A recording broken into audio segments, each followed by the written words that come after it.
Всем привет, с вами Александр. Я строю гараж с домом. В этом ролике расскажу, как я установил гаражный подъемник своими руками. Поехали. Начали с того, что установили стойки по нужным местам и разметили точки сверления для монтажа подъемника к полу. Мне повезло, и при бурении бетона я не попал в арматуру, так как укладывал ее сам и знал, где примерно она находится. Бетон бурили буром 20 мм. Для установки анкеров длиной 250 мм и диаметром 20 мм. Пол – это плитный фундамент, который я заливал самостоятельно, имеет толщину 250 мм и находится в допуске для установки на него двухстоечного подъемника грузоподъемностью 4 тонны. Анкерный болт брал с запасом прочности хорошего производителя, который посоветовали в магазине, где я покупал подъемник.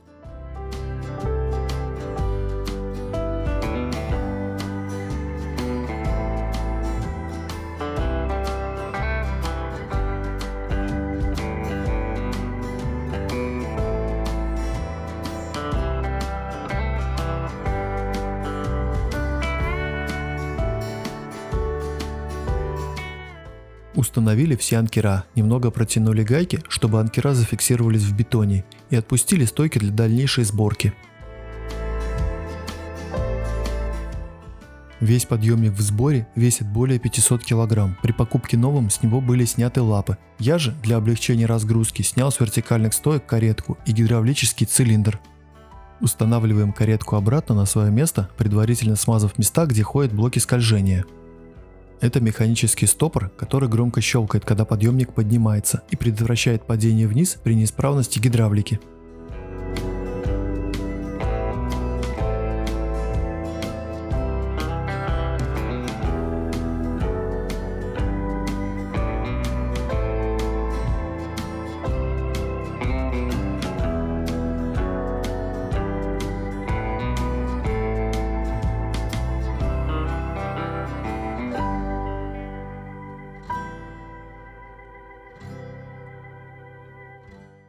Закрепили цепь и далее устанавливаем гидроцилиндр на свое место.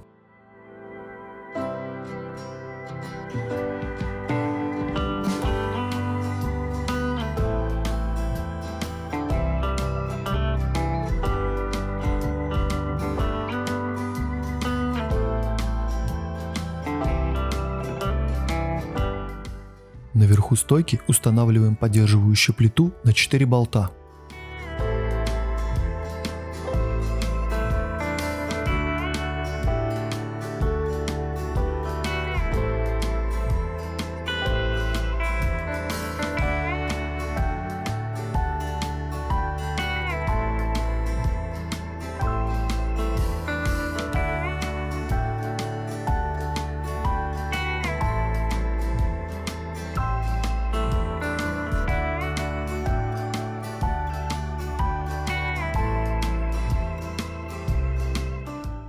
Поднимаем стойку на свое место, прикручиваем гайки анкеров и проделаем работу по сборке второй стойки. Кстати, в комплекте есть подробная инструкция, которая упростит сборку, а в интернете всегда есть инструкция, которую можно скачать. В ней же будет написано, какой фундамент подходит для установки подъемника, какие анкера можно использовать для монтажа и куча полезной информации.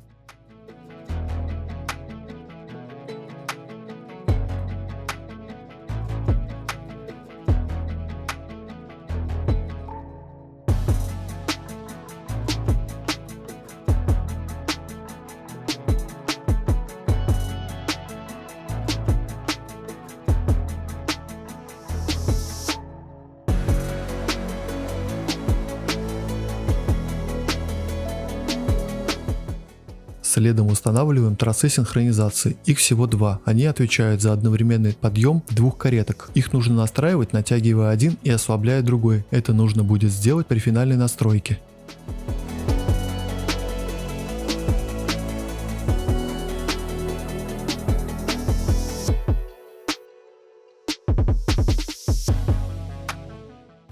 В комплекте шли пластиковые проставки для выравнивания стоек подъемника по уровню. Прикладываем уровень и вставляем прокладки под болты, наклоняя стойки в нужную сторону, и тем самым добиваемся желаемого результата. Этот гидравлический шланг соединяет между собой 2 цилиндра в каждой стойке. Просто прикручиваем его на место.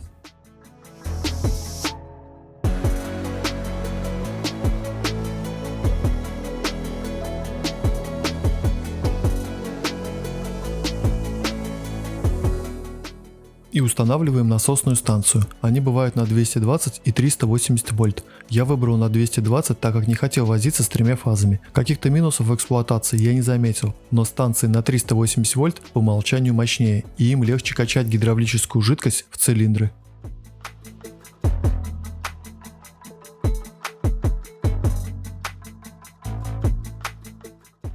Далее прикручиваем второй шланг от насосной станции к гидравлическому цилиндру и фиксируем скобой к стойке.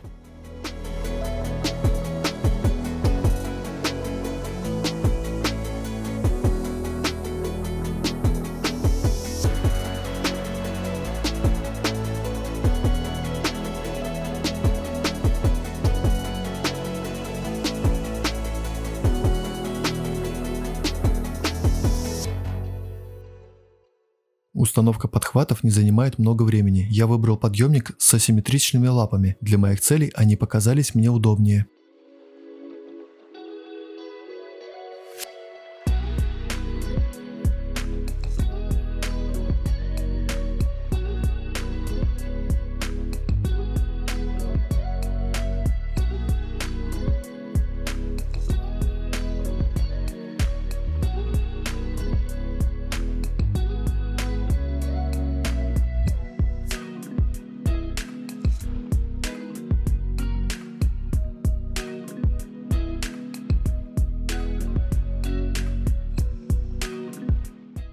Установил лапы так, чтобы заезжать на подъемник задом, так мне удобнее обслуживать машину.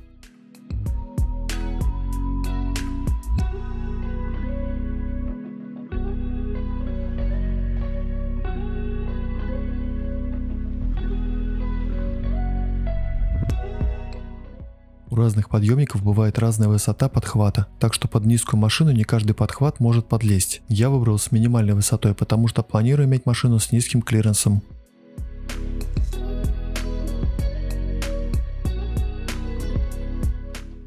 Фиксатор лап ставится довольно просто. Это важная деталь для безопасной эксплуатации. Он препятствует движению лап.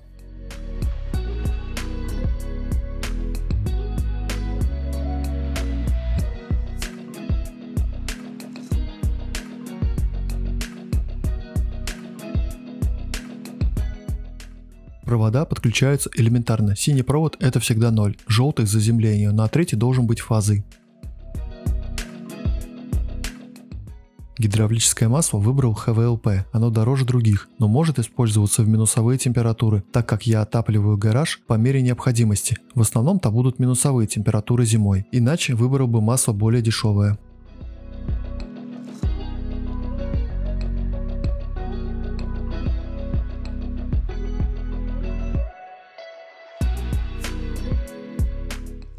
Прокачиваем всю систему, поднимая и опуская подъемник несколько раз, и настраиваем механические стопоры, чтобы они срабатывали одновременно. Натягиваем троса синхронизации и после этого поднимаем автомобиль в первый раз.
Если видео вам понравилось, не забудьте поставить лайк и написать комментарий. Это поможет в продвижении этого ролика и создании новых.